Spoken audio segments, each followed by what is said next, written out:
Good morning friends. ஹோண்டாவில் வந்து பார்த்திங்கன்னா வர்ணான்னு சொல்லிட்டு ஒரு வண்டி. இந்த வண்டிக்கு வந்து இன்ஜின் கார்பன் கிளீனிங் சர்வீஸ் பண்ணுறதுக்காக வந்திருக்கும். இதோட ப்ராசஸ் போயிட்டுருக்கு. வண்டி வந்து பார்த்திங்கன்னா பிக்கப் ரொம்ப லோவாக இருக்குன்னு சொல்லியிருக்காங்க.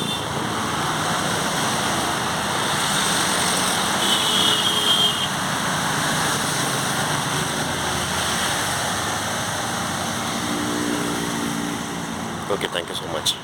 5 minutes later. Yes, good morning friends. இந்த வண்டிக்கு வந்து இன்ஜின் கார்பன் பண்ணி முடிச்சாச்சு. இதோட ப்ராசஸ் நீங்கள் பார்க்கலாம். இந்த வீடியோவை நான் உங்களுக்கு சென்ட் பண்ணுறேன். சார் ரேஸ் பண்ணுங்கள்.